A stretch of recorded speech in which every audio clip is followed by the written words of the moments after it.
So starting the class today by recall question. Last day का question है हमारा. Last जब हमने पढ़ा था लॉरेंज फोर्स, उस पे बेस्ड क्वेश्चन दिया है. सिंगल करेक्ट क्वेश्चन है. सब लोग इसको रिस्पॉन्ड करें.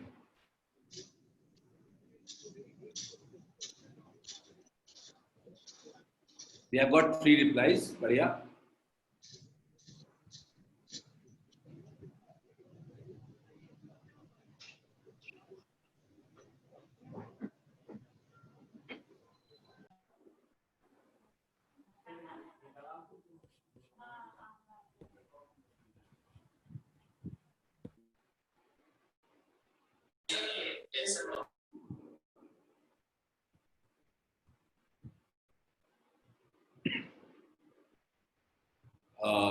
मैं चैट भी देख रहा हूँ. If anyone want to ask in chat, तो चैट में भी पूछ सकते हैं वो लोग.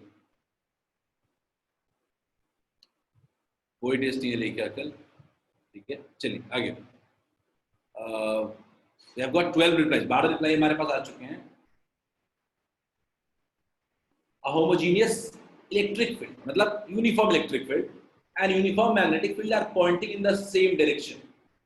दोनों इलेक्ट्रिक फील्ड भी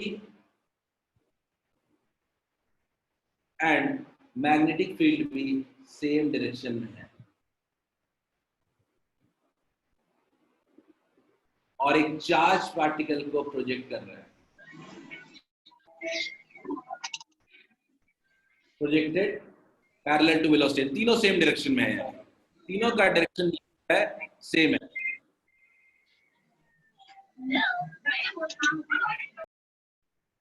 चलिए क्या होगा इस केस में. एक चार्ज पार्टिकल को इलेक्ट्रिक और मैग्नेटिक फील्ड के पैरेलल प्रोजेक्ट किया है. हमारे पास 15 रिप्लाईज आ चुके हैं, पर आंसर बहुत ही स्प्लिट है. बहुत ही स्प्लिट आंसर है. लास्ट 15 सेकेंड्स ज्यादा टाइम. चैट में भी आप लोग अपने अपने रिस्पॉन्सेस दे सकते हो. On the chat Shivani saying B. Shivani saying B. Aditi saying A, we'll see. Surabhi saying B. ठीक है, तो चलो मैं पोल को ना बेंड करता हूँ, because we have enough time, we have given enough time. तो पोल का रिजल्ट पहले दिखा देते हैं. कितना स्प्लिट आंसर. काफी लोग, अदिति, सुरभि, रजिया, वर्षा, कुंदन, एवरीवन सेइंग बी. ठीक है, मैं पोल का रिजल्ट शेयर करता हूँ. पोल का रिजल्ट बहुत ही स्प्लिट है. 10 लोगों ने कहा है कि ए होगा, 10 लोगों ने कहा है कि बी होगा, मात्र 2 लोगों ने कहा है कि सी होगा. देखना बहुत जरूरी है कि क्वेश्चन में क्या कह रहा है. ठीक है, B because no force. Pratyush Singh B because no force that. Pratyush देखते हैं. प्रत्युष इसमें अपने पास 2 फोर्स है. पहले इस बात का दिमाग में रखना होगा. अपने पास 2 फोर्स है. एक है इलेक्ट्रिक फोर्स और दूसरा है मैग्नेटिक फोर्स. क्लियर बात है. अगर खुद सोचो कि अगर चार्ज पार्टिकल की वेलोसिटी v के अलोंग है, यानी थीटा कितना है 0 डिग्री, तो मैग्नेटिक फोर्स तो 0 होगा. यानी जो भी फोर्स होगा वो सिर्फ क्या होगा, इलेक्ट्रिक फोर्स. लेकिन प्रत्युष ये कैसे कहा कि इलेक्ट्रिक फोर्स 0 होगा. इलेक्ट्रिक फोर्स तो लगेगा ना चार्ज पार्टिकल पे. कितना लगेगा, Q इंटू ई. फोर्स तो मोशन के लॉन्ग लगेगा, और फोर्स अगर मोशन के लॉन्ग लगेगा तो चार्ज पार्टिकल की क्या वेलोसिटी इंक्रीज नहीं करेगी. सब लोग बताइए, क्या चार्ज पार्टिकल की वेलोसिटी इंक्रीज नहीं करेगी. डाउट तो इसी में है कि constant velocity, increasing velocity. Field, magnetic field तो किसी काम का नहीं है, पहले बात मान लो.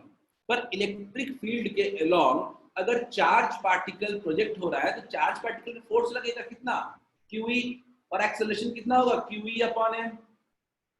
बोलिए क्लियर है क्या, QE अपॉन m. तो क्या इसका सही आंसर A नहीं होना चाहिए. सब लोग, क्या इसका सही आंसर A नहीं होगा क्या. एवरीवन, कितने लोग मेरी बात से एग्री करते हैं. इसका करेक्ट आंसर जो होगा वो A होना चाहिए.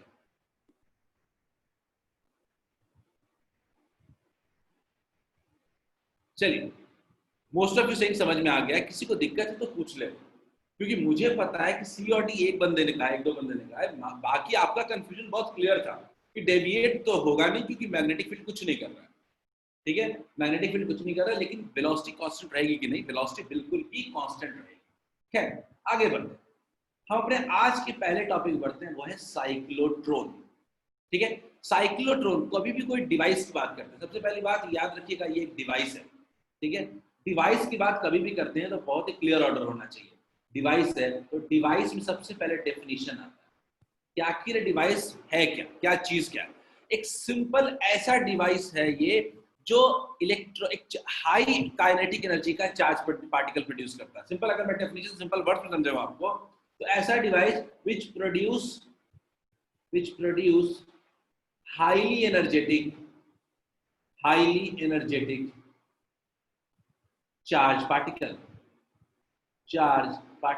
आप लोगों ने सुना होगा कई सारे रिएक्टर्स में बहुत हाई स्पीड में हमको चार्ज पार्टिकल चाहिए होता है, कई रिएक्शंस कराने के लिए चाहिए होता है। उसको प्रोड्यूस करने के लिए ये साइक्लोट्रॉन हमें मदद करता है। ये क्या करता है, बहुत ही हाई स्पीड के चार्ज पार्टिकल को हमें प्रोड्यूस करता है। बोलिए सबको क्लियर है क्या? Is it clear to all of you? तो cyclotron can be defined as a type of particle accelerator. Accelerator का मतलब उसकी वेलोसिटी को इंक्रीज करने वाला, in which charge particle accelerates outward from the centre along a spiral path. यानी ये circle के सेंटर स्पाइरल पाथ फॉलो करता है और इसकी स्पीड क्या होती है, बढ़ते जाती है। इसका स्पीड क्या होता है, इंक्रीज होता जाता है।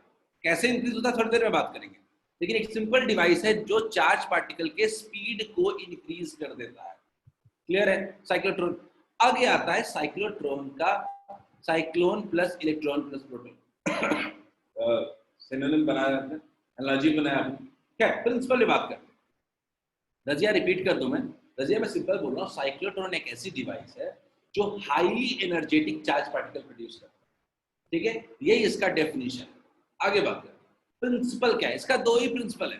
प्रिंसिपल 1, पहला प्रिंसिपल कि अगर एक चार्ज पार्टिकल को परपेंडिकुलर मैग्नेटिक फील्ड में थ्रो करोगे तो charge particle circular path follow करेगा। ये पहला प्रिंसिपल है। सिंपल स्टेटमेंट को तो मैं लिख के दूंगा।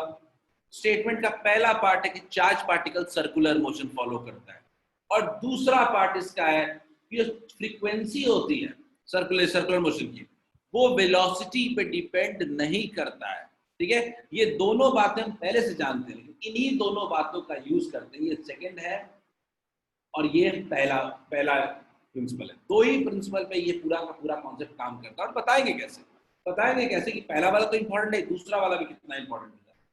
क्या सबको ये डेफिनेशन और प्रिंसिपल क्लियर? क्या डेफिनेशन मतलब इलेक्ट्रॉन को एक्सेलरेट, चार्ज पार्टिकल को एक्सेलरेट करता है। प्रिंसिपल क्या है, तो ये सर्कुलर मोशन वाले प्रिंसिपल को फॉलो करता है।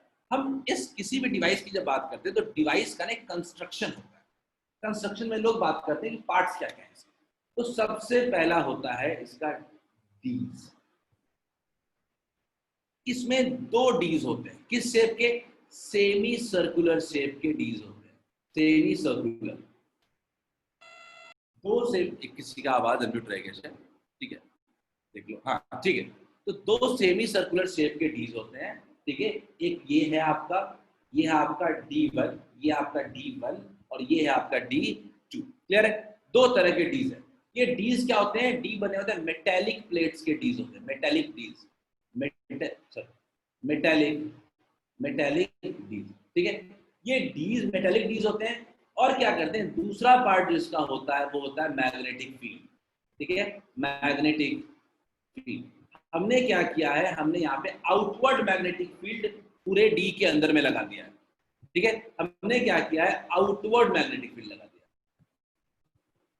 आउटवर्ड मैग्नेटिक फील्ड लगा दिया। तो दो चीज जरूरी है, दो मेटेलिक डीज होनी चाहिए। उसके अलावा एक हम लोग चार्ज पार्टिकल को स्केप करने के लिए एक एग्जिट पोर्ट भी देते हैं, एक ऐसा स्पेस जिससे चार्ज पार्टिकल बाहर निकल पाए, ठीक है। कई डिवाइसेस में आपको चार्ज पार्टिकल का पोस्ट, एग्जिट पोस्ट यहाँ देता है, मैंने यहाँ पे दिया है, कोई फर्क नहीं पड़ता है। तो चार्ज पार्टिकल को बाहर निकलने के लिए हम लोग एक उसको ओपनिंग देते हैं। क्लियर है? और लास्ट एंड इंपॉर्टेंट थिंग जो होता है वो होता है ऑक्सीलेटर। ये बहुत इंपॉर्टेंट है। इसको कहते हैं हम लोग हार्मोनिक ऑक्सीलेटर। हार्मोनिक ऑक्सीलेटर, ये हार्मोनिक ऑक्सीलेटर क्या है, ठीक है। हार्मोनिक ऑक्सीलेटर साइक्लोट्रॉन का सबसे इंपॉर्टेंट पार्ट होता है, ये हार्मोनिक ऑक्सीलेटर। ये हार्मोनिक ऑक्सीलेटर का मकसद क्या होता है? ये क्या करता है कि दोनों डी का जो प्लेट्स है, उन दोनों डी के प्लेट्स के बीच में एक इलेक्ट्रिक फील्ड सेटअप कर देता है, ठीक है। एक इलेक्ट्रिक फील्ड सेटअप करता है और ऐसा सेटअप करता है कि सर्टेन टाइम के बाद इलेक्ट्रिक फील्ड जो होता है वो अपना डायरेक्शन चेंज करता रहता है, ठीक है। तो उसके लिए ऑक्सीलेटर चाहिए होगा अपने को, तो हमने एक ऐसा डिवाइस लगाया है जो एक ऑक्सीलेटिंग इलेक्ट्रिक फील्ड दोनों मेटेलिक प्लेट्स के बीच में लगा दिया। क्यों लगाया थोड़ी देर बाद पता चलेगा, लेकिन मैग्नेटिक फील्ड लगाया हमने, ठीक है, और इलेक्ट्रिक फील्ड लगाया। इलेक्ट्रिक फील्ड लेकिन हमने कहाँ लगाया, दोनों प्लेट्स के बीच में लगाया। दोनों प्लेट्स के हम बीच में लगाते हैं ताकि एक प्लेट से दूसरे प्लेट पे चार्ज पार्टिकल मूव कर। क्लियर है। हम लोगों ने क्या किया, हम लोगों ने 2 डीज सेमी सर्कुलर शेप के मेटालिक डीज हमने डाल दिए, ठीक है। खैर अब देखते हैं कैसे वर्क करता है। कंस्ट्रक्शन सबको क्लियर है क्या? सबको कंस्ट्रक्शन क्लियर है? किसी को डाउट है तो पूछो। Construction of cyclotron. अगर कोई सिर्फ फिगर बनाने को बोलेगा तो आपको कुछ नहीं करना है, आपको सिंपल 2 डीज बना दीजिए, 2 डीज बना दीजिए और दोनों के बीच एक ऑक्सीलेटर लगा दीजिए। सिर्फ कंस्ट्रक्शन पूछता है, ठीक है। फिर भी नहीं बिल्कुल इंपॉर्टेंट टॉपिक है, ठीक है, हर जगह क्वेश्चन पूछते हैं इससे, ठीक है। आगे बात करते हैं। डिलीट क्या ही हुआ है, एप्लीकेशन आ ही जाएगा। क्या अब आते हैं इसके सबसे इंपॉर्टेंट पार्ट पे, वो है इसका वर्किंग। कैसे ये वर्क करता है? वर्क करता है, ठीक है, ठीक है, बिल्कुल बहुत बड़े साइज में होता है। मैं बात करूंगा क्यों बड़े साइज में होता है, इसकी बात भी करूंगा। तो अब इसको समझते हैं कैसे होता है। तो हम क्या करते हैं, हमारा काम बहुत सिंपल है। हमारा काम होता है कि मान लो कोई एक चार्ज पार्टिकल, हमने क्या किया, एक पॉजिटिव चार्ज ले लिया। चार्ज आपकी मर्जी से है, मैंने क्या किया, एक मान लेते हैं एक प्रोटॉन ले लिया, एक प्रोटॉन ले लिया, एक एनसीईआरटी में इलेक्ट्रॉन लिया। तो मान लीजिए आपने प्रोटॉन लिया, तो चार्ज पार्टिकल को जब फील्ड के अंदर प्रोजेक्ट करेंगे तो आपको भी पता है कि एक मेटेलिक प्लेट में अगर चार्ज पार्टिकल को ऐसे प्रोजेक्ट करोगे तो चार्ज पार्टिकल कैसे बाहर आएगा, ऐसे बाहर आएगा। लास्ट क्लास में बताया था, ठीक है, लास्ट क्लास में बताया था कि एंटर करता है तो सेमी सर्कुलर पाथ फॉलो करेगा, परपेंडिकुलर एंटर करेगा। तो हमने एक चार्ज पार्टिकल को क्या किया, प्रोजेक्ट कर दिया। तो चार्ज पार्टिकल को मान लीजिए हमने एक v वेलोसिटी से प्रोजेक्ट किया है, तो चार्ज पार्टिकल v वेलोसिटी से यहां तक आया। वेलोसिटी स्पीड, मैग्नेटिक फील्ड में स्पीड में कोई चेंज नहीं होता है।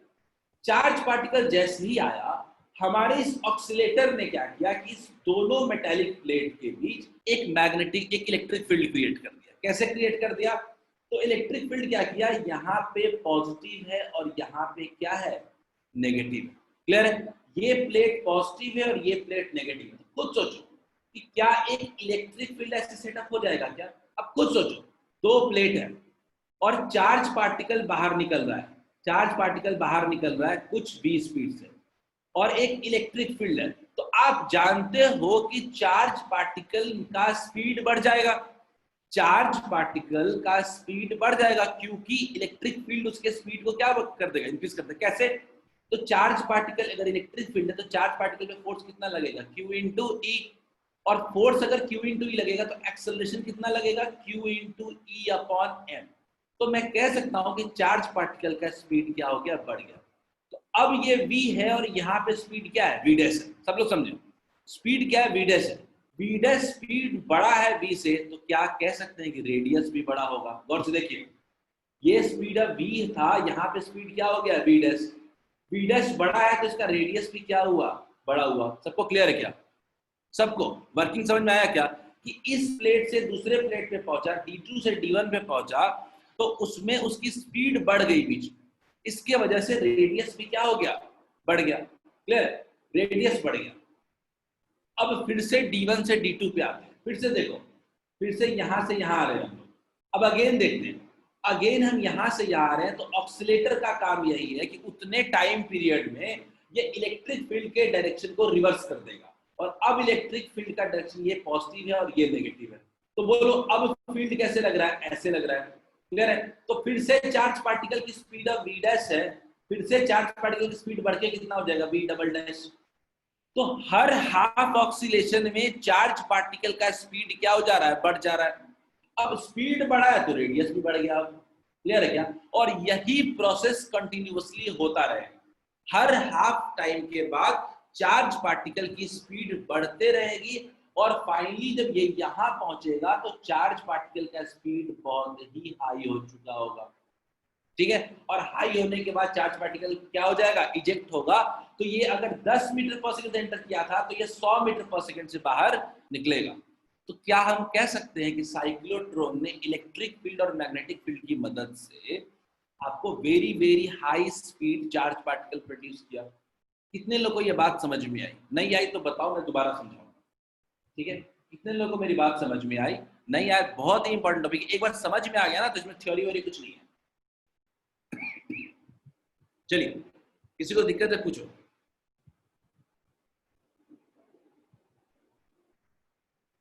बाकी रुचिका सिंह रिपीट, कोई बात नहीं, मैं रिपीट करूंगा, नॉट ए बिग इशू। ठीक है, मैं रिपीट करूंगा इसको।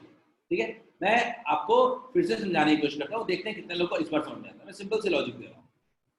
ठीक है, मैं अलग तरीके से समझा रहा हूँ, समझो सब लोग। पॉइंट अब कुछ नंबरिंग करके समझाता हूँ। अंकित रिपीट, अंकित देखो, मैं कह रहा हूँ कि पॉइंट का नेम देते हैं कुछ। ठीक है, ये पॉइंट 1 है।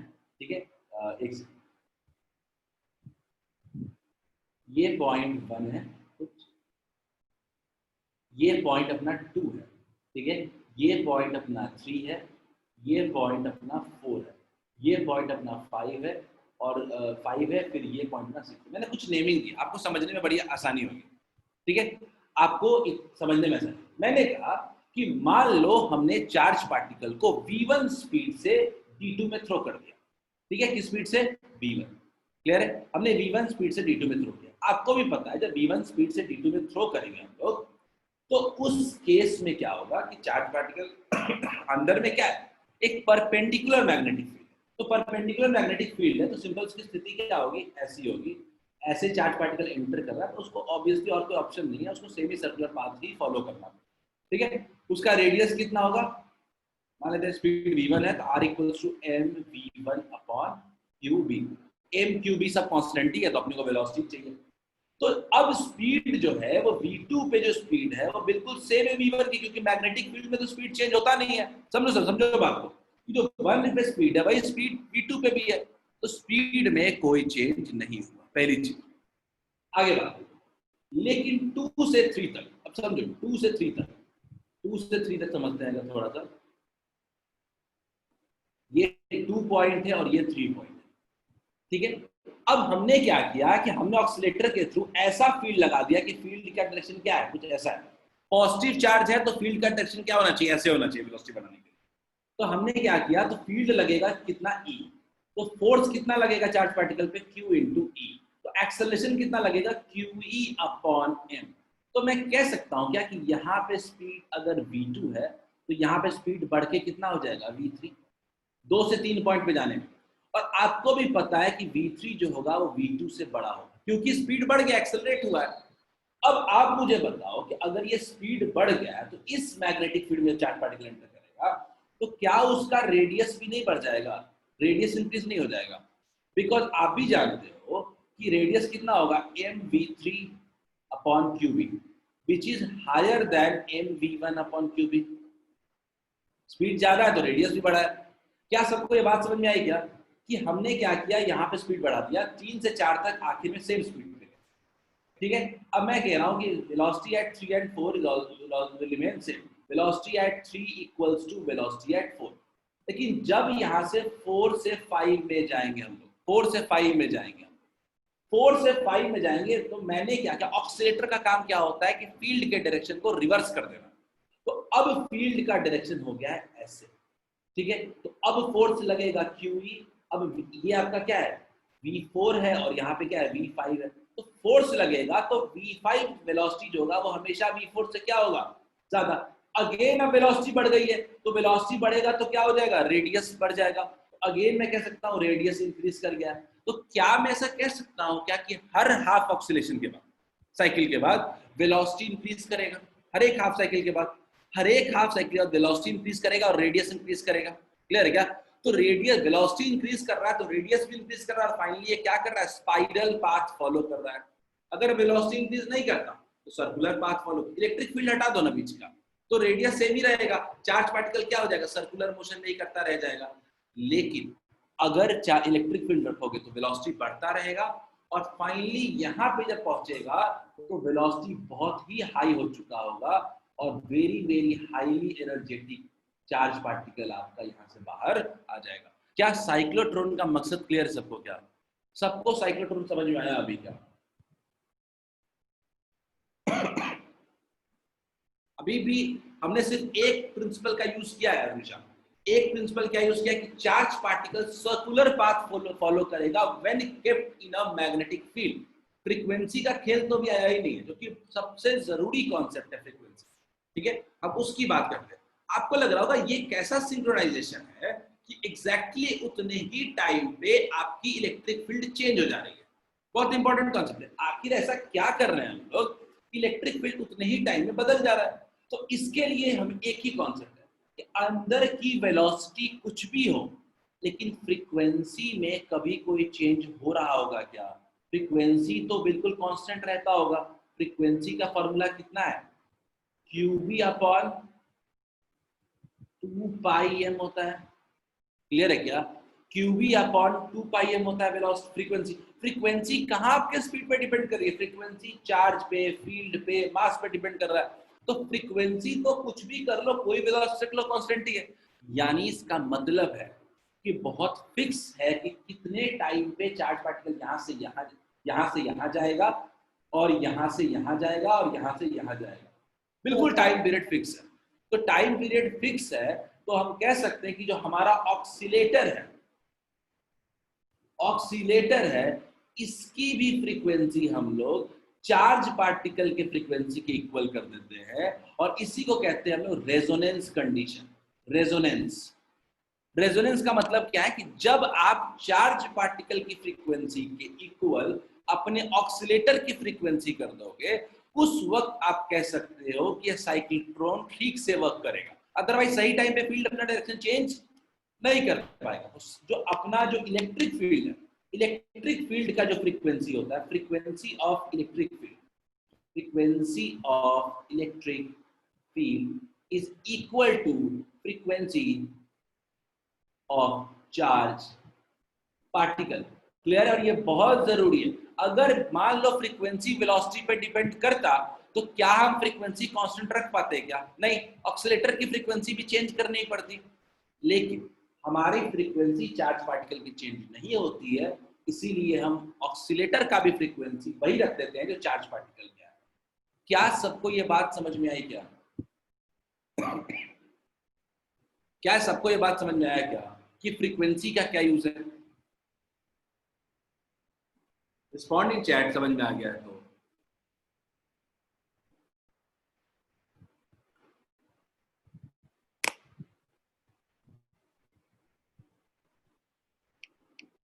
बढ़िया। अब फ्रीक्वेंसी का समझ में आ गया। अब किसी के मन में एक सवाल आ सकता है कि सर आखिर एक साइक्लोट्रॉन की कैपेसिटी क्या होती है? एक साइक्लोट्रॉन कितना एनर्जी इंक्रीज कर सकता है? कितना मैक्सिमम वेलोसिटी हम गेन कर सकते हैं? आखिर मैक्सिमम वेलोसिटी क्या हो साइक्लोट्रॉन में जो हमको चार्ज पार्टिकल का मिल सकता है? तो इसको समझने के लिए थोड़ा सा हम लोग समझते हैं कि सिंपल सब कुछ डिपेंड करता है साइक्लोट्रॉन के साइज पर। खुद सोचो कि साइक्लोट्रॉन का मान लेते हैं कि जो डीज है उसका रेडियस है आर। मान लेते हैं उसका रेडियस है आर। ठीक है, मान लेते हैं रेडियस है उसका आर। तो चार्ज पार्टिकल इससे बड़ा पाथ तो फॉलो कर नहीं सकता है। क्लियर है? इससे बड़ा चार्ज पार्टिकल के लिए पाथ फॉलो करना वैसे भी इम्पॉसिबल। क्लियर है? तो मैं कहता हूं कि मैक्सिमम जो रेडियस चार्ज पार्टिकल का हो सकता है वो कितना हो सकता है? आर। तो उस वक्त क्या कह सकते हैं? M V max. उस वक्त वेलोसिटी भी क्या होगी? मैक्सिमम होगी अपॉन क्यू इंटू वी। तो क्या मैं कह सकता हूं क्या V max equals to Q V R upon M. Simple. जितना ज्यादा साइक्लोट्रॉन का रेडियस होगा उतना ही ज्यादा मैक्सिमम वेलोसिटी होगा। तो प्रत्युष जो आप कह रहे थे कि साइक्लोट्रॉन का साइज बहुत बड़ा होता है, उसका रीजन समझ में आ रहा होगा। साइज क्यों बहुत बड़ा होता है? बिकॉज जितना बड़ा रेडियस होगा उतना ही ज्यादा मैक्सिमम स्पीड हमको मिलेगा, क्योंकि मैक्सिमम स्पीड बिल्कुल। अब आते हैं मैक्सिमम काइनेटिक एनर्जी कितना मिल सकता है? मैक्सिमम काइनेटिक एनर्जी कितना मिल सकता है चार्ज पार्टिकल? तो हाफ एम वी मैक्स का होल स्क्वायर। फिर हाफ एम वी मैक्स का होल स्क्वायर कितना हो जाएगा? Q square B square R square by M. ये सब याद मत रखना है, सब लॉजिक पता होना चाहिए। एम तो क्या क्लियर है? क्या फॉर्मूला आ जाएगा? Q square B square R square by 2m। क्या सबको क्लियर है मेरी बात? क्या सबको मेरी बात क्लियर है कि मैक्सिमम काइनेटिक एनर्जी कितना ऑब्टेन करेंगे हम लोग एक साइक्लोट्रॉन में? इफ दिस इज क्लियर तो हम लोग आगे बढ़ सकते हैं। साइक्लोट्रॉन समझ में हम लोग को आ चुका है।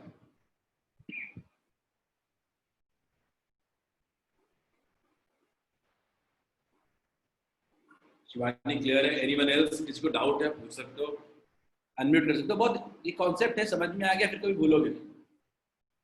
देखिएगा clear? Anyone respond if any issue. नहीं है तो फिर क्वेश्चन कर लेंगे सीधा सीधा साइक्लोट्रॉन को।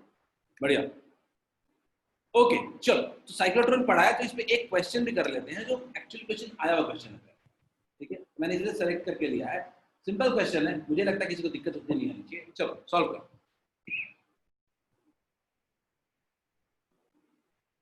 सुरुचि कंस्ट्रक्शन वाली साइड लिखा है। एक मिनट सब लोग रुक जाओ। कंस्ट्रक्शन कंस्ट्रक्शन सुरुचि देख लीजिए कंस्ट्रक्शन एक बार।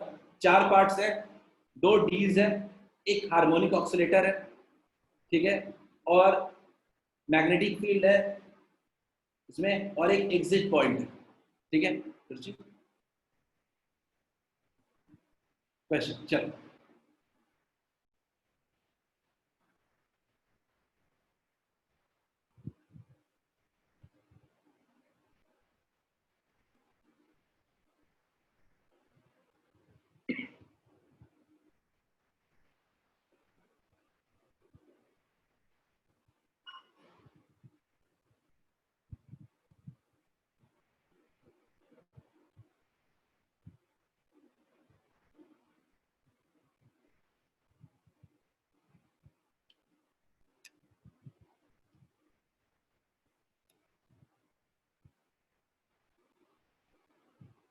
मैं पोल को लॉन्च कर दे रहा हूँ। लगता है ये इजी क्वेश्चन है, थोड़ा थोड़ा ध्यान से करो बस।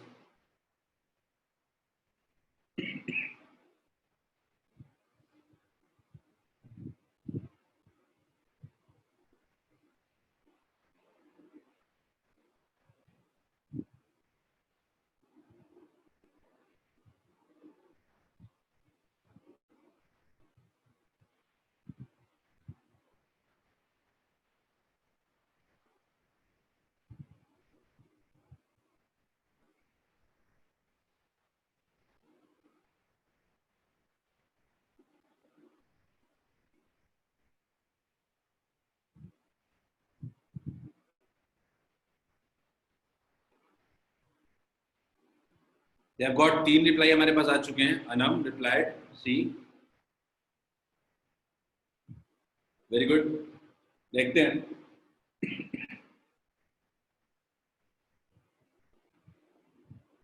मुझे लगता है क्वेश्चन वही है जो भी बताया है, सिर्फ लिखने का तरीका बदल दिया है बस।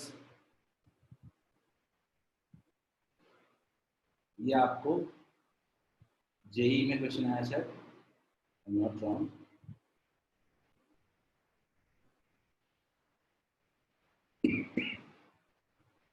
लेखा सेइंग सी,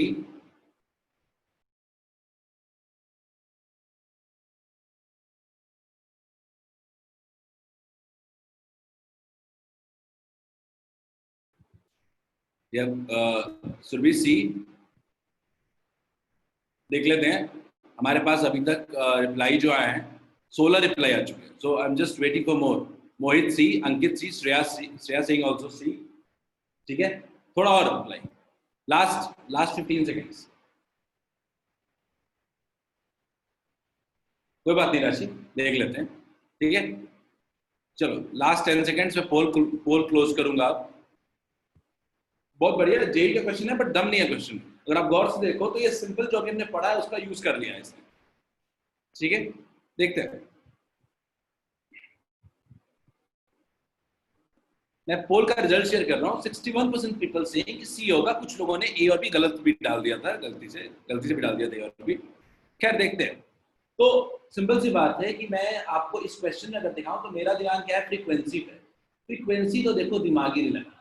फ्रीक्वेंसी क्या होता है, क्यू बी अपॉन 2 पाई। तो मेरे पास अपने को बी बी चाहिए, तो बी के लिए सॉरी इतना फील्ड लगाने की वेक्टर लगाने की जरूरत। बी इक्वल लिख सकते हैं 2 pi N frequency upon upon Q. Clear है? यानी सिंपल लिख सकते हो 2 pi m frequency upon E। Clear है? तो इसमें एक बात होता है कि ये B और C में से ही कोई एक हो सकता है, B और C में से ही कोई एक हो सकता है। अब काइनेटिक एनर्जी हम जानते हैं, काइनेटिक एनर्जी क्या होता है, हाफ एम वी स्क्वायर। मैं थोड़ा सा इसको नीचे लेके आता हूँ। काइनेटिक एनर्जी होता है half M we square.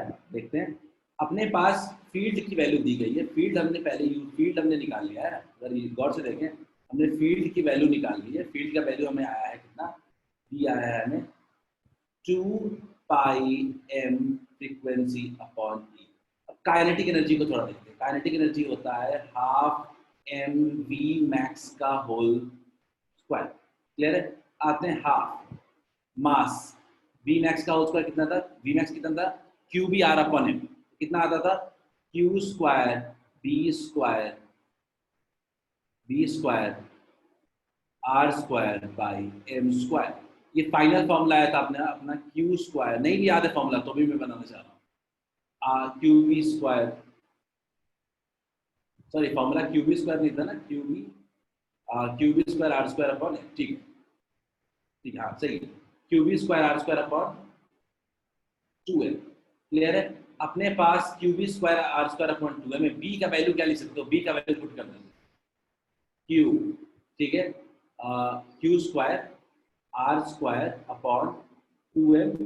B का वैल्यू है अपने पास, बी का वैल्यू अपने पास 4 हो जाएगा, पाई स्क्वायर हो जाएगा, एम स्क्वायर हो जाएगा, फ्रीक्वेंसी का होल स्क्वायर हो जाएगा अपॉन क्यू का होल स्क्वायर हो जाएगा। ये तो क्यू का होल स्क्वायर कैंसिल हो गया अपने पास, ये 2 हो जाएगा, एम स्क्वायर एम से कैंसिल हो जाएगा, तो अपने पास क्या बचा, 2 बचा, अपने पास एम बचा, अपने पास आर स्क्वायर बचा और अपने पास फ्रीक्वेंसी का होल स्क्वायर बचा। क्लियर है? तो सी इज द करेक्ट आंसर। सही है? सबको क्लियर है क्या? मुझे लगता है सबको समझ में आ चुका है ये चीज। आगे बढ़ सकते हैं हम लोग। क्लियर है? पाई स्क्वायर छूट गया, अच्छा ठीक है, पाई स्क्वायर, ठीक है, चलिए आगे बढ़ते हैं। हम लोग बात करते हैं अब magnetic force on a current carrying conductor. Magnetic force on a current carrying conductor. तो मैंने मैग्नेटिक फोर्स को समझाने के लिए सबसे पहले क्या किया, एक छोटा सा करंट का ना एलिमेंट ले लिया, छोटा सा एलिमेंट ले लिया, और मैंने बोला कि आखिर ये करंट होता क्या है। मान लो एक करंट कैरिंग वायर को मैग्नेटिक फील्ड में हमने रख दिया, तो आखिर ये करंट होता क्या है। तो current basically flow of charge particles होता है। तो फ्लो ऑफ चार्ज पार्टिकल्स होता है, तो मैंने बोला कि अगर चार्ज पार्टिकल मूव कर रहा है अंदर में, किस एवरेज स्पीड से मूव करता है, ड्रिफ्ट वेलोसिटी। तो चार्ज पार्टिकल मूव कर रहा है, तो उसमें जो फोर्स लगेगा किसी भी चार्ज पार्टिकल की अगर बात करूं मैं, तो फोर्स लगेगा वो सिंपल क्या होगा, Q into B cross B होगा। सिंपल लॉजिक है। हर एक चार्ज पार्टिकल पे एक फोर्स लग रहा है, वो कितना लग रहा है, Q into B D cross B. बहुत ज्यादा अगर इसको और इलेबोरेट करो तो इसको लिख सकते हैं minus times E B D cross B. तो ये तो एक चार्ज में फोर्स लग रहा है, लेकिन अगर मैं यहीं पे बोलूं कि ये पूरा इस एलिमेंट में जितना भी चार्ज है सबको ले लें, तो कैसे लें? एक पे तो फोर्स आपको समझ में आ गया, नेट फोर्स कोई आपको बोलेगा, नेट फोर्स बोलेगा आपको, तो net force on current carrying wire कितना होगा, सारे चार्ज को कंसीडर करना पड़ेगा। जब नेट फोर्स के लिए सारे चार्ज को कंसीडर करते हो तो सिंपल, सबसे दिक्कत क्या है, दिक्कत क्या है कि हमें चार्ज लेना पड़ेगा सबका। तो चार्ज, टोटल चार्ज कितना होगा, टोटल चार्ज कितना होगा इस पूरे वॉल्यूम, तो एन याद है सबको, number of free electrons per unit volume into A into L into E. क्या यही टोटल चार्ज होगा क्या सब लोग?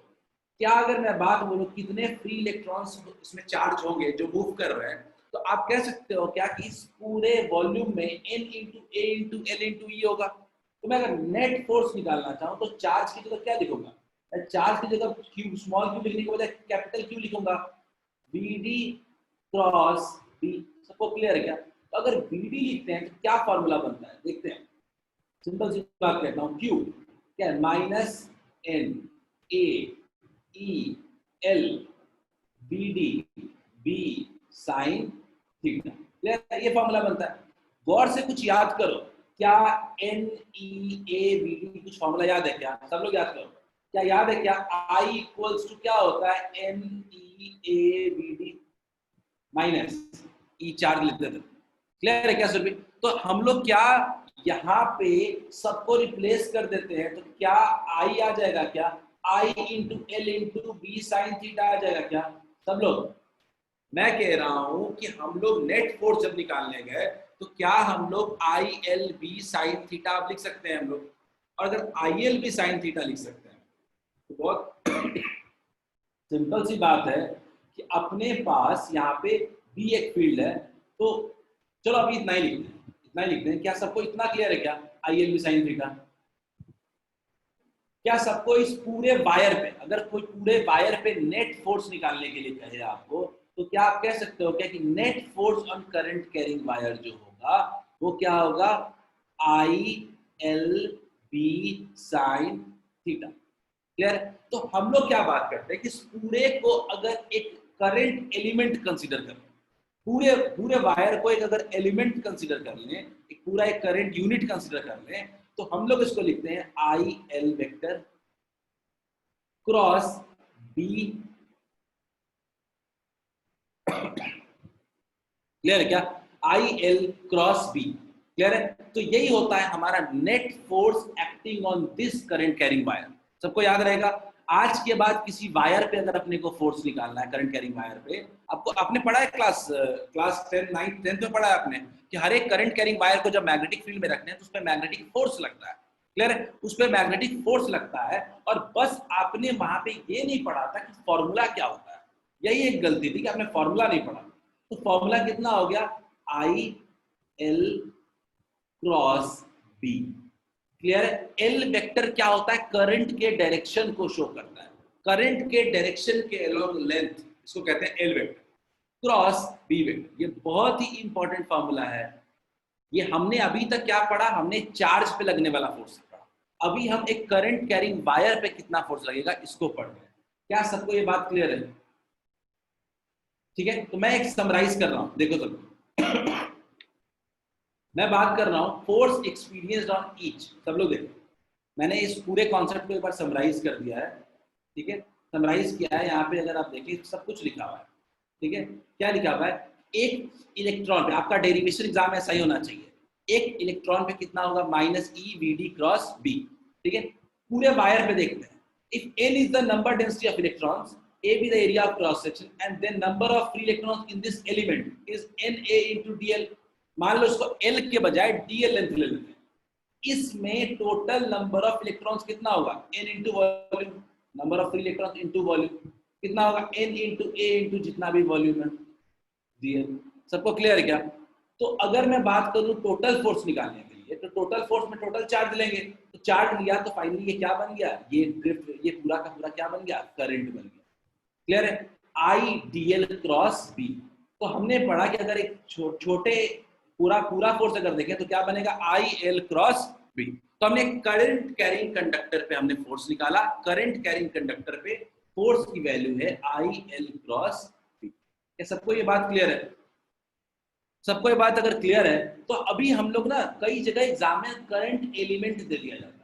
ये मान लो छोटा सा एक वायर जा रहा है, एक छोटे से एलिमेंट की बात करेंगे, उसमें क्या होगा?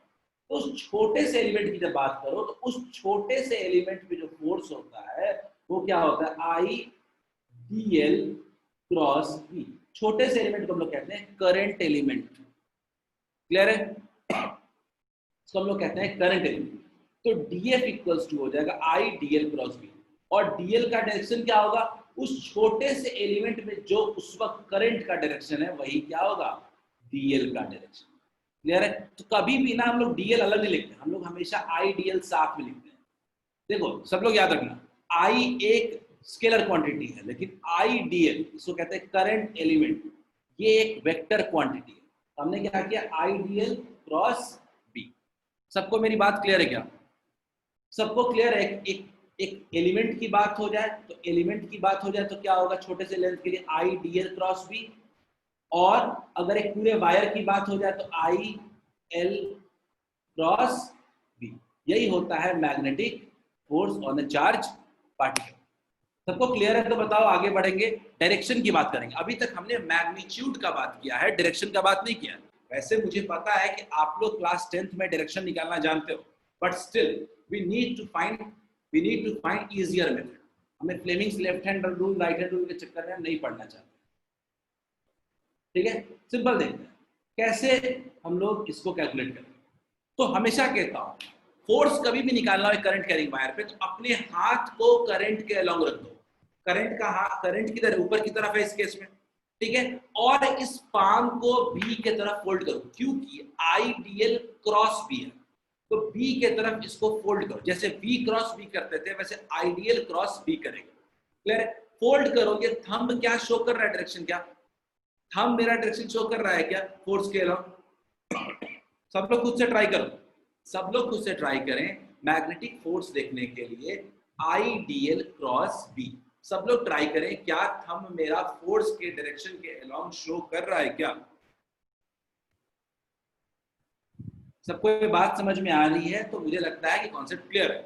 ठीक है, और क्लियर है तो हम लोग इसको एक बार और देख सकते हैं। फॉर्मूला सिंपल याद रखना है, फॉर्मूले में कोई नहीं होना चाहिए। आई एल क्रॉस बी एक स्ट्रेट वायर है, स्ट्रेट वायर अगर यूनिफॉर्म वायर है तो आपको डीएल लगाने की जरूरत नहीं है, सीधा सीधा आई एल क्रॉस बी आप कर सकते हो, क्योंकि पूरा लेंथ एक ही डायरेक्शन में है। ठीक है, चलो समझ में आ गया तो इस क्वेश्चन को करने की कोशिश करो सब लोग। अपने हाथों को करंट के लॉन्ग रखो और बी की तरफ फोल्ड करो। बिल्कुल सही है प्रत्युष, बिल्कुल सही है। I want more answers. कैसे मैग्नेटिक फोर्स निकालेंगे? वैल्यू वैल्यू तो निकाल लेंगे हम लोग, मुझे डायरेक्शन बताओ। कुछ लोग साउथ कह रहे हैं, कुछ लोग डाउन कह रहे हैं। साउथ ही ठीक होगा वर्ड, क्योंकि डाउनवर्ड तो थोड़ा इनवर्ड आउटवर्ड टाइप लगेगा। अब मोहित साउंड वाइब्रेट कर रहा है क्या?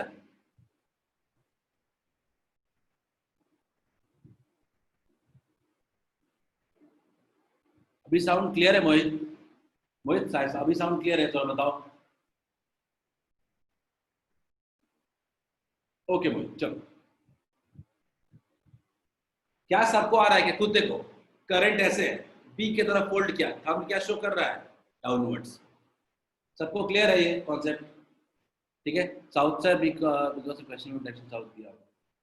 ठीक है, बिल्कुल सही है। एक और करते हैं, ये वाला बताओ। ये तो भाई पोल कर लूंगा मैं, और मुझे ना इसका आंसर बहुत जल्दी जल्दी चाहिए आपसे, वेट नहीं करूंगा।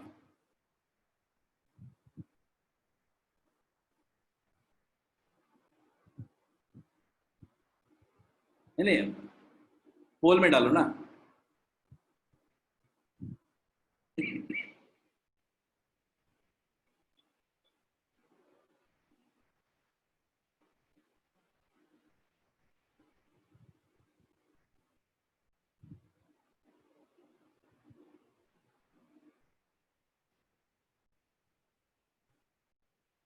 वेरी गुड, बहुत जल्दी जल्दी रिप्लाई आ रहा है, लेकिन थोड़ा और 30 सेकंड में 30% लोगों ने रिप्लाई कर दिया, 40% लोगों ने। I want more. सब लोग अपने हाथ को आई की तरफ रखो। थोड़ा आई की तरफ हाथ रखने में दिक्कत तो है, मैं मानता हूं। ऐसे आई बाहर की तरफ है, पर जैसे भी है सॉल्व करो। आई को बी की तरफ फोल्ड करेंगे।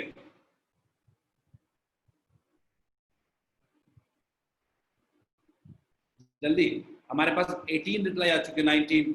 10 सेकंड और देता हूं, मुझे लगता है सब लोग रिप्लाई कर देंगे इतने देर में। जल्दी, लाइफ फास्ट।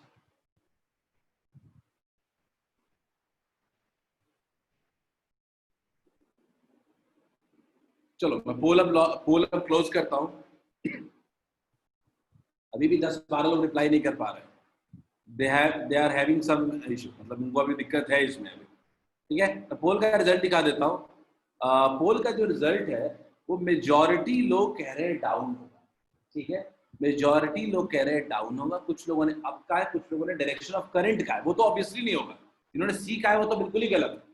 ठीक है, फोर्स फील्ड के और मैग्नेटिक फील्ड के अलावा तो हो ही नहीं सकता, बिकॉज करंट के अलावा आइडियल है, करंट के क्रॉस आइडियल है, और मैग्नेटिक फील्ड के क्रॉस बी है, इन दोनों के परपेंडिकुलर होगा।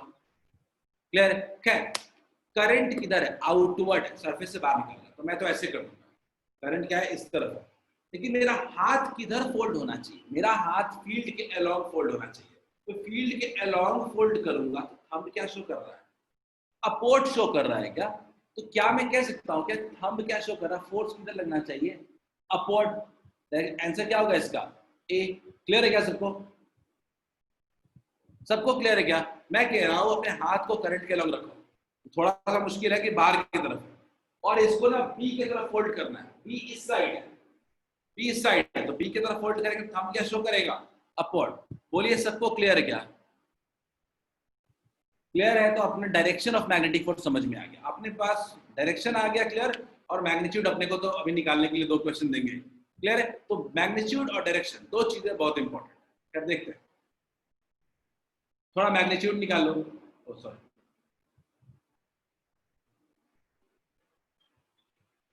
चलो थोड़ा मैग्नीट्यूड निकाल लेते हैं, सिंपल क्वेश्चन है, मुझे पता है सबको सबसे बन जाएगा।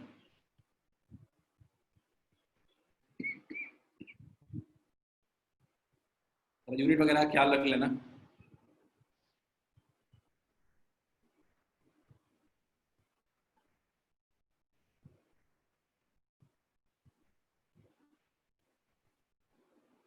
हाँ वो तो ही होगा ही, क्योंकि जनरली ऐसा ही होता है कन्वेंशन, बट कोशिश करें ध्यान से देखें करंट कौन सा है और फील्ड कौन सा है।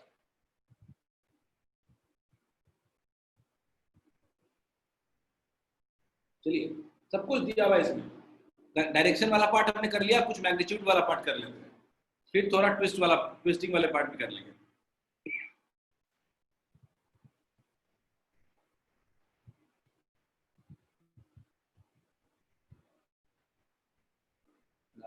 बी कितना है? अच्छा हाँ, एक सेकंड रुक जाओ, एक सेकंड रुक जाओ, बी दिख नहीं रहा है ना?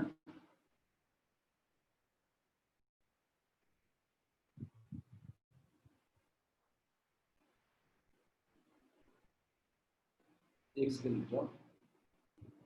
0.1 टेस्ला है, बी 0.1 टेस्ला है सब लोग। बी क्लियरली नहीं दिख रहा था, बी 0.1 टेस्ला, मैं लिख देता हूँ।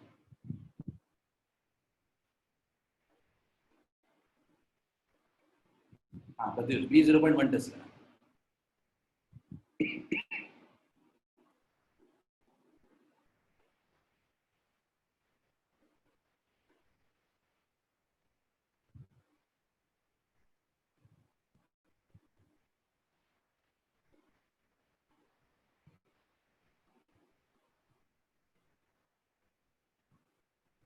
हमारे पास आंसर कुछ आया है, सुरभि 0.08 आया है, प्रत्युष 0.08 आया है। देखते हैं सब लोग इस क्वेश्चन को सॉल्व करने के लिए अपने पास गिवन चीजें लिखते हैं ना। आई पता है, एल पता है, थीटा कितना है? 53 डिग्री। ये साइन 53 का वैल्यू नहीं पता होगा तो भी दिक्कत है। साइन 53 का वैल्यू होता है 4/5।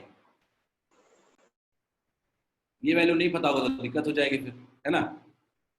क्या एक स्ट्रेट वायर की जब भी बात करते हैं, स्ट्रेट वायर की फॉर्मूला सिंपल लग जाता है, स्ट्रेट वायर में हम दिमाग नहीं लगाते, स्ट्रेट वायर में simple I L cross B, दिमाग ही नहीं लगाना, I L cross B. Straight wire अगर कोई मेरे को दे देगा तो मैं सीधा कहूंगा आई एल क्रॉस बी। क्या इक्वल्स टू क्या हो गया? I L B sine theta. कोई एलिमेंट लेने की जरूरत ही नहीं स्ट्रेट वायर। क्लियर है? आई आई अपने पास कितना है? 10। एल कितना है? 0.1। बी कितना है सर? बी कितना है? 0.1। साइन थीटा कितना है? 4/5। क्लियर है? ये दोनों तो खत्म हो गया। 0.1/4/5 कितना हो जाएगा? 0.08 न्यूटन। सबको क्लियर है क्या? Is it clear to everyone? Force कितना हो जा रहा है? 0.08 न्यूटन। मुझे लग रहा है कि सबको समझ में आ जाना चाहिए। आई एल क्रॉस बी है तो I L B sine theta होगा। अगर सबको समझ में आ गया तो एक क्वेश्चन और करते हैं, और थोड़ा सा सोचने वाला क्वेश्चन है, क्वेश्चन में दम वैसे भी नहीं, यूनिट छूट गया था। हाँ कोई बात नहीं, इस क्वेश्चन को करते हैं। अब ये क्वेश्चन थोड़ा ध्यान से देखो, थोड़ा साइड में वो दिख नहीं रहा है तो बताओ मुझे। साइड में कुछ ऐसा फिगर है, मैं बना देता हूँ।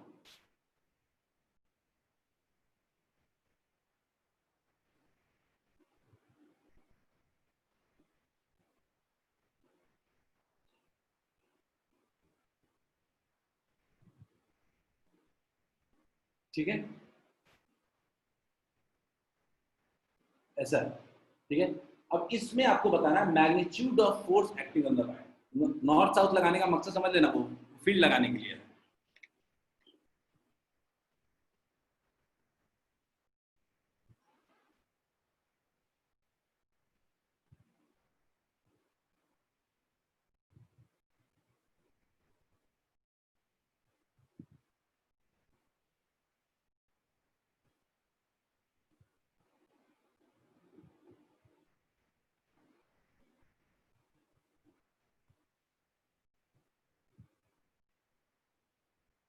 हम्म।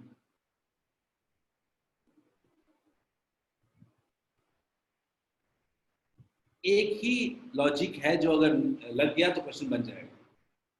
अनम का आंसर आया है 0.16 न्यूटन। 0.16, सुरभि सेइंग 0.16, दो आंसर मेरे पास 0.16 आया।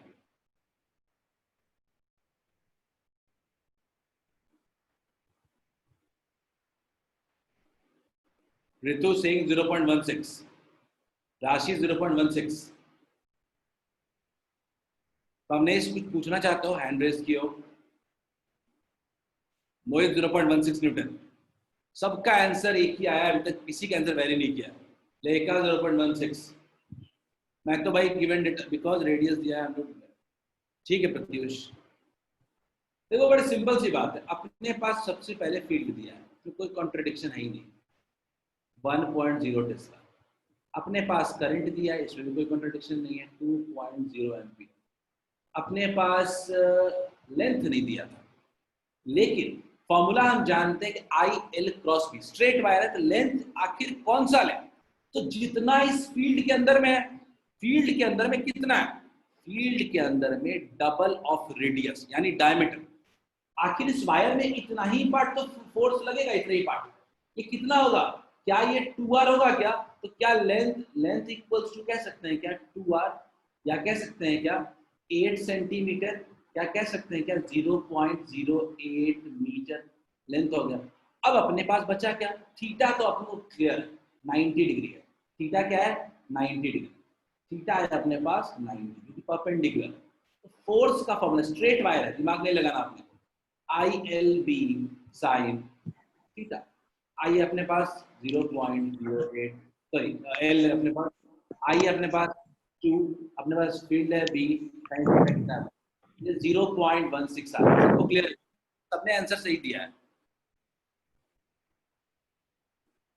सबको क्लियर है क्या, क्लियर है तो हम आगे बढ़ते हैं। सबको समझ में आ गया कि मैग्नीट्यूड कैसे निकालते हैं और एक करंट कैरिंग वायर पे, और डायरेक्शन कैसे निकालते हैं। स्ट्रेट वायर पे भी पढ़ा है, अभी तक हमने कर्व्ड वायर नहीं पढ़ा है, जहां पे हम लोग को एलिमेंट की थोड़ी जरूरत पड़ती थी। तो हमने स्ट्रेट वायर पढ़ा, थोड़ा कर्व भी पढ़ लेते हैं, ठीक है। देखते हैं, जरूरी तो नहीं है कि सारे वायर स्ट्रेट स्ट्रेट पाथ में हो, कुछ वायर क्या होते हैं कि कर्व भी हो सकते हैं, ठीक है। जैसे मैं एग्जांपल देता हूं कि अगर वायर आपको दे दिया गया कुछ ऐसा, ठीक है, और इसको क्रॉस फील्ड में डाल दिया, तो कोई फील्ड में डाल दिया, आखिर अब कौन सा लेंथ लें, या तो सीधा सीधा सिंपल सा फॉर्मूला बनता है कि डीएफ का इंटीग्रेशन किसका, I d l B sine theta का इंटीग्रेशन, ये एक लॉजिक है। लेकिन हमने देखा, लेंथ वाला पार्ट बता दीजिए रजिया, मैं लेंथ वाला पार्ट, एक क्वेश्चन आया है मैं देख नहीं पाया था, मैं बता देता हूँ रजिया। लेंथ वाला पार्ट में क्या है कि जो फील्ड के अंदर में लेंथ है उसी को कंसीडर करेंगे। फील्ड के अंदर में वायर का कितना पार्ट होगा, सर्कल का इतना पार्ट है, इसका डबल ऑफ रेडियस यानी डायमीटर के इक्वल ही पार्ट इसका फील्ड के अंदर होगा। वही क्लियर, वही लिया, ठीक है। चलो आगे आते हैं, इस पे आते हैं। तो मैंने अब एक कर्व्ड वायर ले लिया, कर्व्ड वायर पे क्या करेंगे, तो एक तरीका क्या है कि हर जगह का एंगल निकालो और इंटीग्रेट करो, ये बहुत ही लेंथी टास्क है। तो हम क्या करते हैं कि हम इस मान एंड पॉइंट है ए है, एक एंड पॉइंट ए है मेरा और एक एंड पॉइंट बी है। ये मान लेते हैं एक पॉइंट ए है और एक एंड पॉइंट बी। इसका आवाज अनम्यूट रह गया है, मैं उसको म्यूट कर देता हूँ, ठीक है। तो मान लेते हैं एंड पॉइंट है, हम कुछ नहीं करते हैं, हम ए और बी को सीधा सीधा कनेक्ट कर देते हैं एंड पॉइंट, यानी क्या कनेक्ट कर देंगे हम सीधे सीधे, ए और बी को हम सीधा सीधे कनेक्ट कर देंगे। यही होगा इसका इफेक्टिव लेंथ, यही इसका हम अज्यूम करते हैं इफेक्टिव लेंथ, और क्वेश्चन बहुत ही इजी हो जाता है। क्लियर है? क्योंकि कर्व्ड कितना भी कर्व्ड वायर वैसे हो, मुझे क्या करना है, इसका स्टार्टिंग पॉइंट देखना है और मुझे इसका क्या करना है, एंड पॉइंट देखना है, और मुझे क्या करना है, दोनों को कनेक्ट करके या क्या क्या अज्यूम कर लेना है, this is the effective length between A and B. क्या सबको समझ में आ गया? क्या अगर कर्व्ड होगा तो क्या करेंगे? कर्व्ड होगा तो बहुत सिंपल सी बात है कि स्टार्टिंग और एंड पॉइंट को हम कनेक्ट कर देंगे, और जब कनेक्ट करेंगे तो जो लाइन बनता है, अब इसी को कहेंगे हम लोग इफेक्टिव लेंथ। और इसीलिए फॉर्मूला क्या दिया गया, I L cross L dash cross B. ये एल डैश क्या होता है, एंड पॉइंट के बीच का इफेक्टिव डिस्टेंस। तो याद रखिएगा, कर्व्ड केस में फोर्स का फॉर्मूला और सिंपल होता है, I L dash cross B. Clear है? कुछ और कंक्लूजन्स और एग्जांपल्स देखते हैं। मैं एक और एग्जांपल समझाता हूं। मान लेते हैं कि एक वायर था अपने पास, ठीक है, एक वायर है अपने पास। अब ये वायर है अपने पास, हमें क्या निकालना है, इस पे लगने वाला फोर्स निकालना है। A curved wire kept in a uniform magnetic field, total force क्या लगेगा? तो मुझे एलिमेंट वेलिमेंट लेने की कोई जरूरत नहीं है, मैं सीधा क्या करूंगा, मैं सीधा सीधा लूंगा यहाँ पे, ठीक है, मैं सीधा सीधा क्या करूंगा, ए पे लगाऊंगा और सीधा सीधा मैं बी की तरफ स्क्वायर करूंगा। सही है? यही जो लेंथ आया है, यही जो लेंथ आया है, वो मेरा क्या होगा, इफेक्टिव लेंथ। क्लियर है क्या? वो मेरा होगा इफेक्टिव लेंथ। यही मेरा ये जो ए बी लेंथ है, इसको कहेंगे इफेक्टिव लेंथ। इसको हम लोग क्या कह सकते हैं, हम लोग एल डैश भी हम लोग कह सकते हैं, एल डैश भी हम लोग कह सकते हैं। क्लियर है क्या सबको? सबको क्लियर है? इसको हम लोग एल डैश भी कह सकते हैं। अब कुछ बचा ही नहीं है, अब सिंपल एल डैश फील्ड का डायरेक्शन देख लीजिए, अब लगा दीजिए I L dash cross B. मुझे लगता है ये क्वेश्चन बहुत इजी बनता है as compare to straight wire. Straight wire में भी वही चीज है, यहाँ भी वही चीज है। क्लियर? अगर कोई मेरे को बोल दे कि सेमी सर्कुलर वायर लिया, मुझे कुछ नहीं करना, मुझे ए और बी को सीधा सीधा कनेक्ट कर देना है, ठीक है, स्ट्रेट वायर में, और उसके बाद हमें स्ट्रेट वायर अज्यूम कर लेना है। स्ट्रेट वायर का हमें ईजी लगता है, ठीक है। उस हिसाब से अगर देखें तो मान लो एक करंट कैरिंग लूप दे दूं मैं आपको। लूप का मतलब क्या है कि पूरा क्लोज फिगर। तो इस केस में तो आप कभी भी अगर आप फाइनल इफेक्टिव लेंथ निकालोगे तो इफेक्टिव लेंथ हमेशा ही जीरो आएगा। इफेक्टिव लेंथ हमेशा जीरो आएगा तो एक क्लोज लूप पे हमेशा फोर्स जीरो आएगा। याद रखना है, net force on A close loop is always zero. क्या ये बात क्लियर है आपको? ठीक है, उस लॉजिक पे, जिस लॉजिक पे हम पहले स्टैंड कर रहे थे, उस लॉजिक पे net force on a close loop will always be zero. Clear है सबको? अगर ये अपने को क्लियर हो गया तो अपने पास सिंपल एक फाइनल कंक्लूजन करेंगे। याद रखना है, दो कंक्लूजन है कि magnetic force on a curved current carrying wire in a uniform magnetic field equal to the to that on straight wire connecting end point and carrying same current। हम assume कर लेते हैं कि एंड पॉइंट से connect कर देते हैं और मान लेते हैं वही एक वायर है। The net magnetic force acting on a closed loop is zero. क्या दोनों बातें समझ में आ चुकी हैं? अगर दोनों बातें समझ चुके हैं, हमारे लिए इजी है छोटा सा क्विज करना। ठीक है, 4 वायर्स आपको दिए गए हैं, इनको ऑर्डर में अरेंज करना है कि किसमें फोर्स ज्यादा लगेगा और किसमें फोर्स कम लगेगा। ठीक है,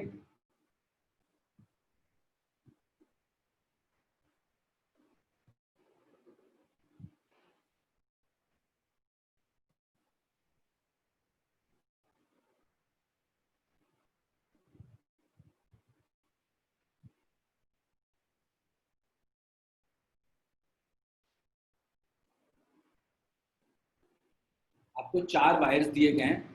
प्रत्यूष ने कहा है, मैं प्रत्यूष का आंसर रिप्लाई लिख देता हूँ। प्रत्यूष ने जो कहा है वो कहा है कुछ A greater than B equals to C greater than D. Wire जो 4 वायर्स हैं दिए गए हैं और करंट हमेशा जो हो रहा है वो ए टू बी फ्लो कर रहा है। बिल्कुल सही है सुरभि, बिल्कुल सही है। प्रत्यूष बिल्कुल सही है, दोनों का 100% करेक्ट है। अदर्स सब लोग बिल्कुल, मैं सेंड करूंगा सुरभि, पूरा स्लाइड सेंड करूंगा, हर क्लास का स्लाइड सेंड होगा आपको। I am not well in the condition also कि I can take class standing board पे, इसलिए मैं कुछ दिन क्लासेस आपकी पेन टैब से लूंगा। किसी को कोई दिक्कत हो तो आप मुझे रिपीट करवा, बिकॉज आई नो बहुत लोग कंफर्टेबल नहीं होते कभी कभी, ठीक है, बट स्टिल कोई भी दिक्कत हो आप मुझे बता दो। क्या प्रत्युष अवेलेबल टुमारो, कल आ जाऊंगा मैं। Saurabh same A greater than B equals to C greater than B, बिल्कुल सही है सौरभ, ठीक है। I think everyone applying good logic. एक बात अपने को लॉजिक में तो स्ट्रेट एंड सिंपल रखना था कि यहाँ पे थीटा अपने पास 90, स्ट्रेट वायर में दिमागी क्यों लगा, और यहाँ पे अपने पास थीटा जो है वो 0 डिग्री, तो ये तो मिनिमम है बाय फोर्स, और इसमें फोर्स मैक्सिमम होगा, आई एल भी साइन थीटा होता है, कह रहे तो ए तो अपना मैक्सिमम है और डी अपना मिनिमम। बी और सी का देखते हैं, बी का स्ट्रेट वायर है और एंगल 25 डिग्री है, बहुत क्लियर है कि ये आई एल बी साइन 25 होगा, क्लियर है, लेंथ सब जगह सेम ही है। और यहाँ पे भी अगर गौर से, तो कर्व जरूर है पर इसका भी इफेक्टिव लेंथ यही है, तो इसमें भी कितना होगा, आई एल बी साइन 25। गौर से देखें तो दोनों फोर्स क्या होगा, इक्वल होगा, तो कह सकते हैं क्या, B इक्वल्स टू सी, लेकिन ये A से छोटा होगा और B से क्या होगा, बड़ा होगा। सबको क्लियर है क्या मेरी बात? अगर सबको क्लियर है तो हम लोग आगे बढ़ सकते हैं। टॉपिक हमने खत्म कर लिया, एक दो क्वेश्चंस कर लेंगे और आगे बढ़ेंगे, ठीक है। क्विज हो चुका, इस क्वेश्चन को कौन बताएगा, इस पे भी मैग्नेटिक फोर्स मुझे बताना है, जल्दी से मुझे बताओ मैग्नेटिक फोर्स कितना होगा इस केस में, लॉजिक लगाओ और 1 मिनट में आंसर। PQ एक वायर है, गुड प्रत्युष, सही है, बिल्कुल सही है।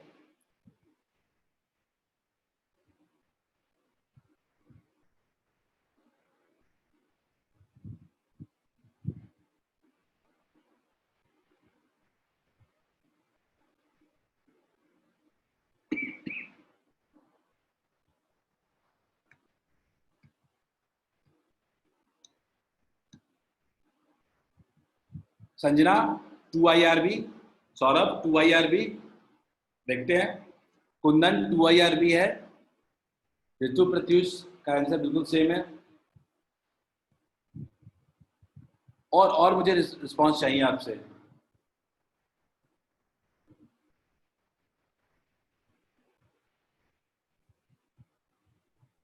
स्टिल 7 to 8 मिनट्स रिमेनिंग, हम कोशिश करेंगे ज्यादा ज्यादा कर पाए। Logic as the length of magnetic force, बिल्कुल सही है प्रत्युष, लॉजिक 100% करेक्ट है। अदिति 2IRB, बी नहीं बी लिखना चाहते थे शायद आप, 2IRB होगा क्या अंकित, बिल्कुल लॉजिक तो लगा रहे हो तुम, पर थोड़ी सी गलती कर, सुरभि बिल्कुल सही है, पवनेश 2IRB, तो हमारे पास मेजोरिटी दो ही आंसर आ रहे हैं, एक है 2IRB, जो मैं उनके लॉजिक को बता देता हूँ। उन्होंने क्या किया है कि P और Q को सीधा सीधा कनेक्ट कर दिया, इफेक्टिव लेंथ कितना लिया है, 2R लिया है, ठीक है, 2R लिया है, और F equals to simple ILB कर दिया है, लेकिन वो भूल गए कि साइन थीटा भी लेना पड़ेगा। आपने सब कुछ सही किया था, आपने I भी सही लिया, आपने IL के जगह आपने 2R भी सही लिखा, आपने B भी सही लिखा, लेकिन थीटा क्या है, इफेक्टिव लेंथ आपका ऐसे है और B ऐसे है, तो इफेक्टिवली कितना हो जाएगा, 0, तो साइन 0 हो जाएगा, साइन 0 की वैल्यू कितनी हो जाएगी, 0, बिल्कुल सही सुरभि, बोलिए क्लियर है क्या? आपने 90% चीजें सही की, पर ये थीटा देखना भूल गया, क्या सबको क्लियर है? अंकित वगैरह जितने लोगों ने, पवनेश, हर्ष, अंकित, अदिति, क्या आप लोगों को समझ में आया क्या?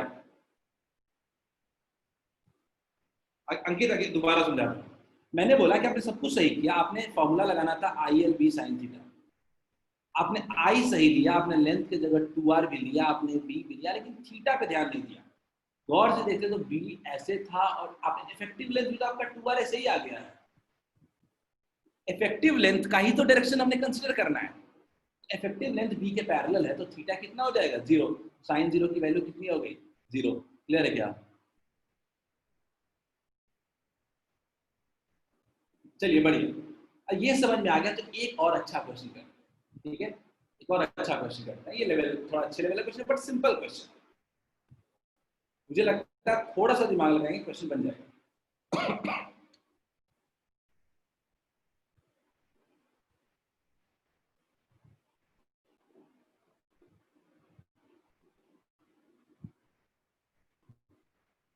आपको लॉजिक में सोचना है, आई डीएल क्रॉस बी करना है। आप क्या आपको पता है और क्या नहीं पता, इस पे से सोचो।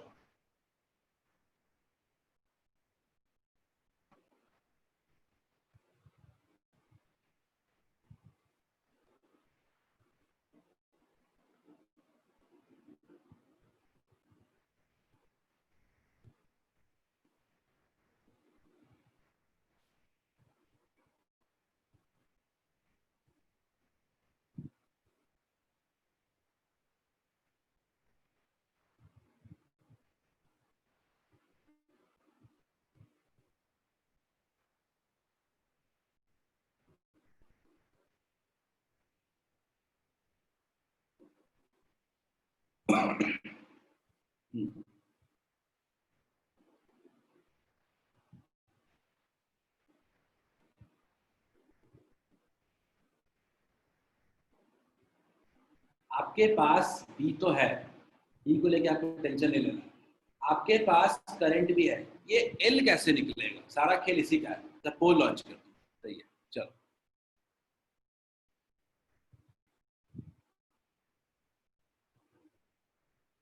पोल लॉन्च कर दिया है अंकित। मोहित सेइंग बी, मोहित आपने बी का है।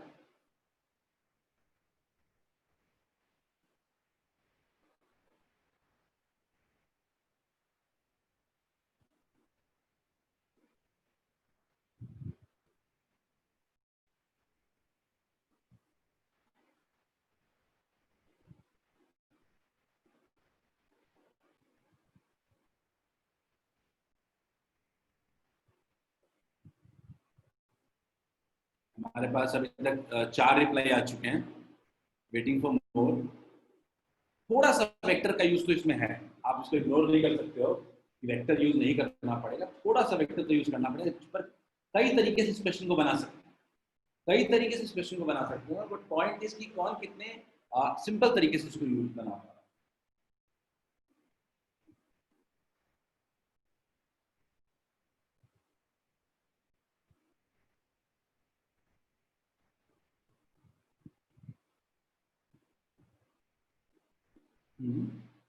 हमारे पास अभी तक 6 रिप्लाई आ चुके हैं, ठीक है। सारा खेल एल वेक्टर लिखने का ही है। जो ये क्लियर कर ले रहा है कि एल वेक्टर कैसे लिखेंगे, उसके पास क्वेश्चन में कुछ नहीं है। सबको पता है कि इफेक्टिव लेंथ किसको लेना है, सबको पता है कि ये वाला पॉइंट है, सेमी सर्कुलर वाला पॉइंट है, लेकिन इफेक्टिव लेंथ की वेक्टर फॉर्म में कैसे लिखोगे, सारा खेल इसी का है। बहुत लोगों के आंसर बी आए हैं, बहुत लोगों के आंसर बी आए हैं। We have got 9 replies, 5 B, 2 लोगों ने कहा है सी, एक ने कहा है डी और एक ने कहा है ए, ठीक है। सिर्फ 15-20 सेकंड्स मोर। मैं चाहता हूं ये क्वेश्चन सीखने वाला क्वेश्चन है, ये क्वेश्चन सीखने के लिए है, सिर्फ टेस्ट नहीं करना चाहता हूं मैं कि आप टेस्ट कर लो कि कितना आपको आता है। चलिए मैं एंड कर रहा हूँ पोल। पोल का रिजल्ट तो खैर बहुत एक तरफा है, बी की तरफ है, सब लोग बी कहना चाह रहे हो। Mohit saying B, most of you saying B, ठीक है। बट मैं थोड़ा सा इसको, ठीक है, लॉजिक पे लग गया पर बन नहीं पाया मेरे से, मैं देखता हूँ, ठीक है। अंकित ने लगाया है लॉजिक, अंकित ने लिखा है 2 पाई। अंकित ये 2 पाई मुझे समझ में नहीं आया। 2 पाई तो आपने फिर सर्कल का पार्ट ले लिया इसको, ठीक है। मैं समझाता हूँ, देखते हैं। सारा खेल इस एल वेक्टर को लेने का था। एल वेक्टर को लेने के लिए क्या तरीका है, दो ही चीजों में। एक होता है वेक्टर बनाना चाहते हो तो इसका मैग्नीट्यूड इंटू डायरेक्शन कर, क्या हम ऐसा कर सकते हैं, कैसे कर सकते हैं। मैग्नीट्यूड कितना होगा, तो मुझे पता है रेडियस 1 मीटर है, तो जो वेक्टर बनेगा उसका मैग्नीट्यूड किसी हालत में आपका होना चाहिए कितना, 2 होना चाहिए, पाई नहीं होगा, बिल्कुल सही बात। डायरेक्शन क्या होगा, तो 45 डिग्री पे आखिर जो एक बना हुआ है लाइन, इसी के अलॉन्ग है, तो इस लाइन के अलॉन्ग यूनिट वेक्टर क्या होना चाहिए, सबको पता है, याद करो। cos 45 आई कैप 2 डायमेंशन में होता है, तो क्या यूनिट वेक्टर होता है, sin 45 j कैप। याद है, अगर डायरेक्शन लेना, अगर 2 डायमेंशन में डायरेक्शन लेते थे, क्या लेते थे, cos 45 आई कैप, j में तो कुछ है नहीं इसमें, तो cos sin 45 j cap equals to कितना हो गया, 2। 1/√2 I cap plus 1/√2 J cap. Clear है? तो कितना हो गया? √2 आई कैप हो गया क्या, प्लस √2 जे कैप हो गया क्या सब लोग? √2 आई कैप नहीं, प्रत्युष यूनिट वेक्टर आपने निकाला, मैं कह रहा हूं लेंथ वेक्टर आ गया क्या, √2 I cap plus √2 J cap. ठीक है, सब लोग एक ही चीज जानते हो कि जो फोर्स होता है, अब तो सिंपल है, I L cross B. L cross B निकाल लेंगे, फिर आई से मल्टीप्लाई कर देंगे सीधा सीधा। आई तो वैसे भी 1 एम्पियर है, तो एल क्रॉस बी करना चाहते हैं तो लिख लेते हैं आई जे के। कितना होगा? √2 0। बी कितना है? 3 4 1। क्लियर है सबको? ठीक है, अगर इसको थोड़ा सॉल्व करते हैं हम लोग, खुद देखो आई में क्या आ रहा है। आई में आ रहा है √2 -0, माइनस जे कैप में कितना आ रहा है? माइनस जे कैप में √2 -0, और के कैप में कितना आ रहा है? के कैप में आ रहा है 4√2 - 3√2, यानी 4√2 - 3√2 कितना हो जाएगा? √2। सबको आ रहा है क्या? √2 I cap minus J cap. Answer आपका बिल्कुल सही था, पर आई जस्ट होप मैग्नीट्यूड 2 कैसे? रजिया, मैं कह रहा हूं कि जो भी आपने ये लेंथ वेक्टर लेना है, वो आखिर में क्या होगा? सेमी सर्कल के दोनों एंड पॉइंट्स का कनेक्शन, तो उसका रेडियस 1 मीटर है, तो जो भी कहो लेंथ उसका कितना होना चाहिए? 2 मीटर ही होना चाहिए ना। बोलिए, क्लियर है क्या सबको? सबको एक क्वेश्चन, अच्छा क्वेश्चन था, थोड़ा वेक्टर का यूज था, बट बहुत ही अच्छा क्वेश्चन था। √2 I cap minus J cap plus K cap, आ गया समझ में क्या? Is it clear to everyone? सबको आ गया समझ में? Then will end with our last question of the day, और पहली बार हम पूरा पूरा स्लाइड आज खत्म करेंगे आज। ठीक है, this is the last question for the day. 2 minute extra हम आगे गए हैं, बट ये लास्ट क्वेश्चन कर लें सब लोग। चलिए, last question of the day.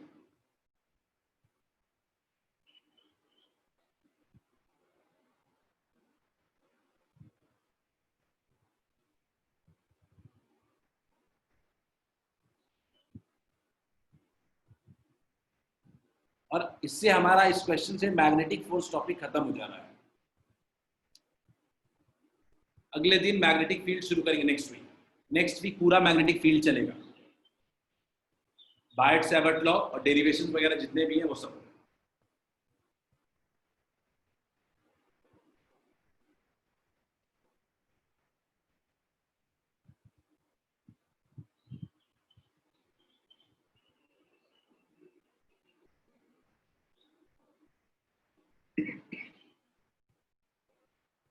इस क्वेश्चन में अगर मैं कुछ हिंट दे सकता हूं आपको, तो सिर्फ इतना दूंगा कि आप हर एक वायर को अलग अलग ट्रीट करें।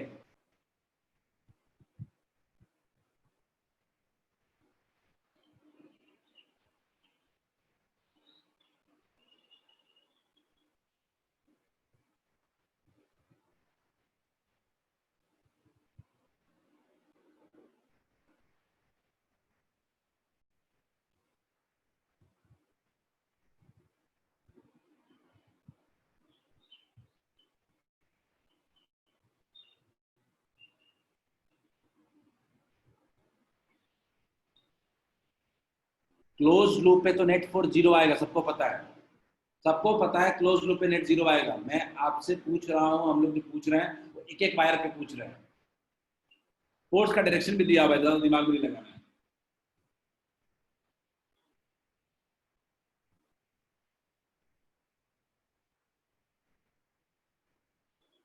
बहुत सिंपल क्वेश्चन है ये भी।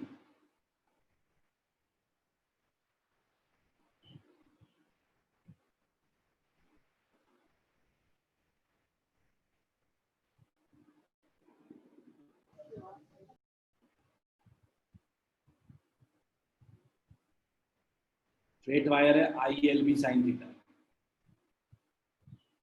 सीधा सीधा आई एल बी।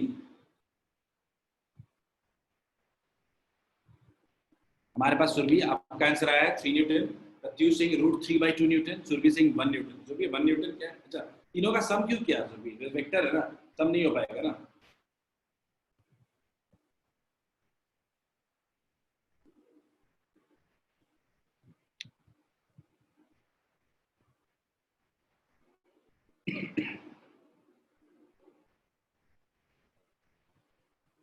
1 होगा। एक एक वायर पे निकालो। इस केस में, पहले केस में थीटा कितना डिग्री है? 90 डिग्री। Undoubtedly theta is 90। आई अपने को पता है क्या? आई अपने को पता है 5 एम्पियर। एल अपने को पता है क्या? 10 सेंटीमीटर, तो 0.1। अपने को बी पता है क्या? बी कितना है अपने पास? 2। कितना आ गया? फोर्स कितना आ गया? 1 न्यूटन। पहले वाले केस में फोर्स आ गया 1 न्यूटन। शन्या सिंह √3/2 न्यूटन। शन्या, दूसरा देखते हैं। दूसरे केस में भी थीटा 90 डिग्री है। अगेन फिर से फोर्स वही निकलेगा, फोर्स इक्वल्स टू अगेन कितना आ जाएगा? 1 न्यूटन। तीसरे केस में भी फोर्स कितना आ जाएगा? 1 न्यूटन। तीनों वायर पे फोर्स इक्वल लगेगा 1 न्यूटन। नेट फोर्स मत निकालिए, क्योंकि लूप पे जो भी कहो नेट फोर्स क्या आएगा? 0। इधर से भी 1 न्यूटन, इधर से भी 1 न्यूटन और इधर से भी 1 न्यूटन। नेट फोर्स कितना हो जाएगा? 0। टोटल क्लोज लूप है। बिल्कुल सही है सुरभि, बिल्कुल सही है Surabhi. Net force in close loop क्या हो जाएगा? 0। और इंडिविजुअल हर वायर पे फोर्स जो लगेगा वो लगेगा 1 न्यूटन। क्या क्लियर है सबको? सिंपल क्वेश्चन था ये भी। फील्ड क्या है? क्रॉसवर्ड्स। फील्ड क्रॉसवर्ड्स है तो पूरे प्लेन के परपेंडिकुलर है। बिल्कुल सही प्रत्युष। इंडिविजुअल पे 1 न्यूटन होगा और इंडिविजुअल पे 1 न्यूटन होगा और नेट जो होगा वो क्या होगा? 0 होगा। खुद देख लो ना, फोर्स का डायरेक्शन से भी समझ में आ रहा है कि नेट क्या हो जाएगा? 0 हो जाएगा। क्लियर है? क्लोज ग्रुप पे फोर्स वैसे भी 0 होता है, कौन दिमाग लगाना है इसमें। I think we are done with the concept. आज के क्लास से हम खत्म कर चुके हैं क्लास आज का। Must not extend much. मैं रिकॉर्डिंग स्टॉप कर रहा हूँ, ठीक है।